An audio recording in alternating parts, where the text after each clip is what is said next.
दाऊदी बोहरा समुदाय के प्रतिनिधिमंडल ने आज प्रधानमंत्री नरेंद्र मोदी से मुलाकात की। प्रतिनिधिमंडल ने वक्फ संशोधन कानून के लिए उनका आभार जताया।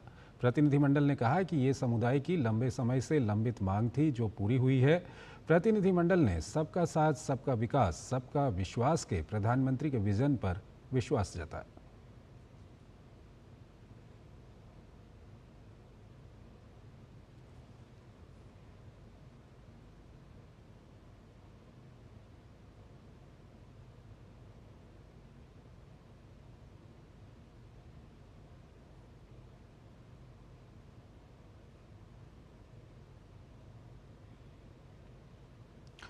मुलाकात के दौरान दाऊदी बोहरा समुदाय के प्रतिनिधिमंडल में शामिल प्रतिनिधियों ने प्रधानमंत्री को वक्फ संशोधन कानून के लिए उनका आभार जताया और कहा कि अल्पसंख्यक समुदाय के भीतर भी जो अल्पसंख्यक लोग हैं, उनके लिए ये कानून काफ़ी लाभदायक साबित होगा।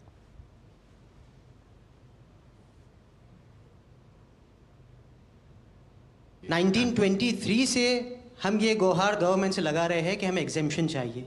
साहब, ये जो एक्ट आया है वो प्रिवी काउंसिल क्यों लेकर आई? प्रिवी काउंसिल ने ये एक्ट इनेक्ट किया माइनॉरिटी के प्रोटेक्शन के लिए। लेकिन साहब, आपने ये एक्ट इनेक्ट किया सिर्फ माइनॉरिटी के प्रोटेक्शन के लिए नहीं, बल्कि माइनॉरिटी विद इन माइनॉरिटी के लिए। तो ये उस दिशा में साहब बहुत ही बड़ा स्टेप है। It is indeed a very strong for the.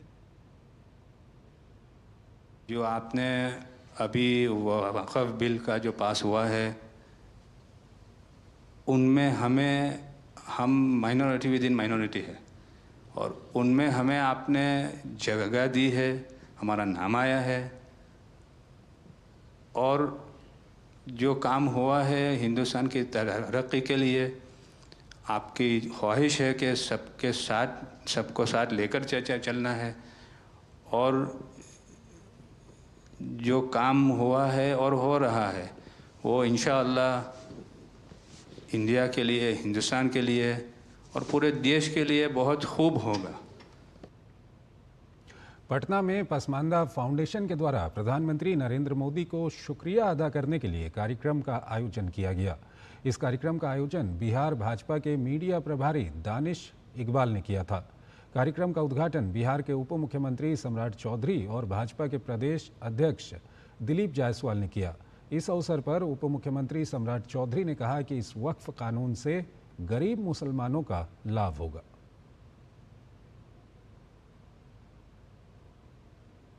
लोग ये भ्रम फैलाते थे सिटीजन एक्ट अमेंडमेंट बिल जब आएगा इस देश से मुसलमानों को भगाने का काम शुरू किया जाए। देखिए, जो लोग सिर्फ वोट बैंक समझते हैं आप, वही सिर्फ ये कर सकते हैं, क्योंकि मोदी जी ने कहा इसमें किसी भी मुसलमान या अल्पसंख्यक भाइयों का कोई सिटीजनशिप नहीं जाएगा। मैं जरूर आश्वस्त करता हूं नीतीश कुमार जी के तरफ से, एनडीए के तरफ से और बिहार की सरकार से के तरफ से कि पूरी तरह वक्फ बोर्ड के एक एक जमीन का हिसाब करके गरीबों के कल्याण के लिए इसको प्रयोग कराने का काम करूंगा। पसमानदा मुसलमानों ने वक्फ कानून का स्वागत किया है। पसमानदा मुसलमानों ने वक्फ कानून लाने के लिए प्रधानमंत्री मोदी को धन्यवाद दिया। कार्य है ये इनका बहुत बहुत धन्यवाद और बहुत बहुत शुक्रिया कि जो हम मुसलमानों के लिए इन्होंने सोचा और हम मुसलमान के लिए सोचा और ये बिल पास किया कि ताकि आने वाले वक्त में हर मुसलमान को इससे फ़ायदा और लाभ होगा।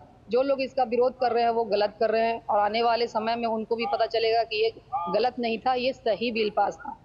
और हम मुसलमान से भी अपील करते हैं कि इसका समर्थन करें और मोदी जी का इसमें बहुत बहुत धन्यवाद। माननीय प्रधानमंत्री नरेंद्र मोदी जी का शुक्रिया अदा करना चाहूँगा और बिहार के मुख्यमंत्री श्री नीतीश कुमार जी का ये बोर्ड में समर्थन किया और ये वक्फ बिल जो ला है, ये गरीब पसमानदा मुसलमान, असहाय लोग, बेवा औरत, मिस्कीन औरत, जो गरीब तबके के लोग हैं, जिसको देश जब से आज़ाद हुआ उस समय से आज़ादी नहीं मिल रहा था, अब आके जो है इन लोगों को आज़ादी मिलेगी।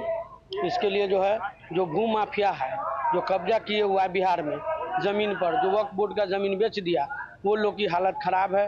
वो लोग मुसलमान को बरगा रहे हैं कि तुम्हारा कब्रिस्तान तोड़ दिया जाएगा, तुम्हारा मस्जिद तोड़ दिया जाएगा। जो आज़ादी के 75 साल के बाद भी वक्फ संपत्ति को लूट करके रखे हुए हैं, उन्हें लोग विरोध कर रहे हैं। लेकिन एक बहुत बड़ा तबका मुसलमानों का जो पासमाना समाज से आता है वक्फ बिल के समर्थन में है, इसलिए कि पासमाना समाज के लोगों को इसमें भागीदारी और हिस्सेदारी की बात हो रही है। प्रधानमंत्री जी के लिए आज हम लोगों ने मोदी जी शुक्रिया और उनका आभार प्रकट करने के लिए कार्यक्रम में हम लोग उपस्थित हुए हैं। प्रधानमंत्री नरेंद्र मोदी ने यमुना नदी की वर्तमान स्थिति की समीक्षा की और उसकी सफाई व पुनरुद्धार से जुड़ी योजनाओं और भविष्य की योजनाओं पर चर्चा के लिए एक व्यापक समीक्षा बैठक की अध्यक्षता की। इस बैठक में केंद्रीय गृह मंत्री, जल शक्ति मंत्री, दिल्ली के मुख्यमंत्री सहित अन्य वरिष्ठ अधिकारी मौजूद रहे। बैठक में यमुना नदी की सफाई के लिए एजेंसीवार कार्य योजना की समीक्षा की गई। इस कार्य योजना में तात्कालिक गतिविधियां, मध्यम अवधि की गतिविधियां और दीर्घकालिक गतिविधियां शामिल थीं। ड्रेनेज प्रबंधन, ठोस कचरा प्रबंधन, सीवेज प्रबंधन, सेप्टेज और डेयरी अपशिष्ट प्रबंधन, औद्योगिक अपशिष्ट प्रबंधन, अपशिष्ट जल उपचार अवसंरचना में कमियों की पहचान और उसकी निगरानी के उपाय, यमुना नदी के प्रवाह में सुधार, बाढ़ क्षेत्र का संरक्षण, ग्रीन रिवर फ्रंट का विकास और जन जागरूकता जैसे कार्यों पर विशिष्ट समय सीमाओं के साथ विस्तृत चर्चा की गई। दिल्ली की पेयजल प्रणाली का पुनर्वास कर जल रिसाव और गैर राजस्व जल को कम करने की तत्काल आवश्यकता पर जोर दिया गया। साथ ही ये निर्णय लिया गया कि दिल्ली समग्र जल प्रबंधन के लिए एक अर्बन रिवर मैनेजमेंट प्लान तैयार करेगी और उसे शहर के मास्टर प्लान के साथ एकीकृत किया जाएगा। बैठक के दौरान यमुना नदी को एक समग्र इकाई के रूप में इसकी चर्चा की गई और यमुना नदी के हरियाणा खंड, दिल्ली खंड और दिल्ली से प्रयागराज के संगम तक के खंडों में की जाने वाली कार्रवाई पर भी चर्चा की गई। प्रधानमंत्री को यमुना नदी की गुणवत्ता को प्रभावित करने वाले अपशिष्ट जल उपचार ढांचे की वर्तमान स्थिति और संबंधित प्रशासनिक मुद्दों की जानकारी भी दी गई।